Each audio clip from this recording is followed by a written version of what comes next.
Hello, creative freelancers, and welcome to another episode of Coaching for Creatives. My name is McKay, and I am a business coach and the founder of Business of Creativity. I am here as your host while we look at what if it was fun? What if running your freelance business was fun? What could it look like? What kinds of things would you do? What would feel differently for you? This is a big question, and it was a question posed to me while I was in a networking meeting earlier this morning. What was interesting is that once we went into the breakout room and we were having these one-on-one conversations with some of the other freelancers and entrepreneurs in the community, one of the people in the room shared with us that she wasn't really sure that she even knew what fun looked like anymore, that the aspect of running a business and growing a business and raising her family and doing her life and doing all of these different things, it felt like she had moved so far away from fun. I think a lot of us equate passion and fun together. I'm curious for you, what does fun even look like anymore? Is fun the same thing for you now as it was 10 years ago? One of the things that she shared is the things that were fun for her in her 20s and 30s, she didn't really think were fun anymore. I absolutely know that a lot of the things that I thought were super fun in my 20s and 30s are not what I would consider fun anymore. What does fun look like for you in your freelance business?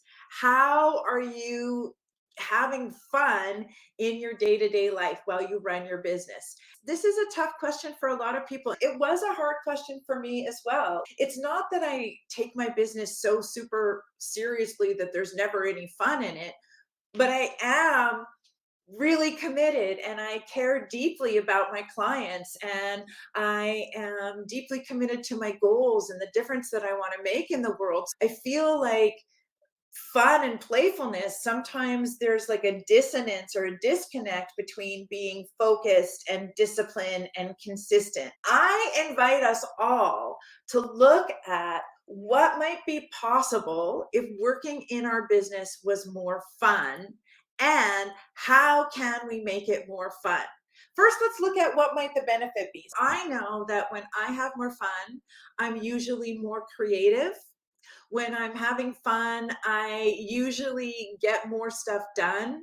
When I'm not having fun, I drag my feet and I procrastinate more and I avoid it and I resist it, and it just doesn't feel good to do the work even.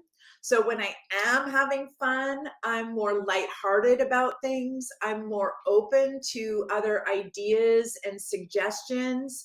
I'm more willing to play and try things and explore things. If I'm not feeling like I'm having any fun, if what I'm doing occurs for me as a burden or a should or a have to, and I know I've talked about this a lot about the idea of, are you shoulding all over yourself and your business? Usually I find that if I'm in that place of, oh, I have to, I should, that I'm disconnected from the fun, disconnected from the passion. Maybe I've talked in previous episodes about why our why is important to us and how it can fuel our passion and keep us motivated. And today, let's look at fun. How can we use fun as a way to motivate us, to give us more energy, to bring more joy and creativity into the work that we do?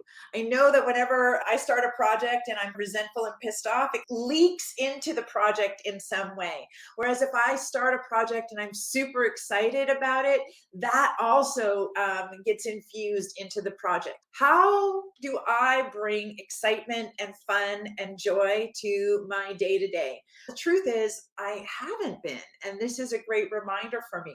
But one of the ways that I like to bring fun and play is the idea of treating business strategies like a shopping trip. Like you can go in and you can try on different strategies and you can try on different tactics and you can look at them and maybe get an opinion from a friend and make it more of a playfulness about, does this really fit for me? And is it the right color? And is it the right style? Being playful in that. Another way that I bring more play is by looking at the shitty first draft. I know this is going to get me explicit content on my podcast, but it's what I call it. The shitty first draft is a place for me where I can just play, where I can have fun with something, where I can say all the things in the email that I really meant to say and I really want to say, and I can get it out of my system. It's a way of playing with language and playing with sort of my own emotions to be able to not quite take it so seriously, to shift some of the energy and to move into an idea of fun and play. Most of the people that I talk to who are creative freelancers are also solopreneurs. When we do things together, it can be more fun than having to do them by ourselves. Even when those things that we're doing are like answering emails or planning and scheduling our work week or doing some of those redundant or repetitive tasks in our business that aren't as much fun usually. Just being able to have somebody around or have a buddy doing it or doing it in a co-working session. If you haven't tried co-working yet, I highly recommend it. We do include a co-working session in the Business Accelerator Mastermind, and it is a fabulous way to just experience a little bit more fun and play in your entrepreneurial business, to be able to show up and talk to other people about what they're doing, to not feel so isolated and alone and not feel like it's the only burden on you. Those are some of my tips for how can we make it fun. I'm excited to hear from you guys. What if it was fun in your business? What do you notice differently when it is fun? What kinds of things do you do to make your freelance journey more fun? Look forward to seeing you here again on our next episode of Coaching for Creatives. Thank you so much for spending your time with me. I'm Aura McKay. Have a fabulous day.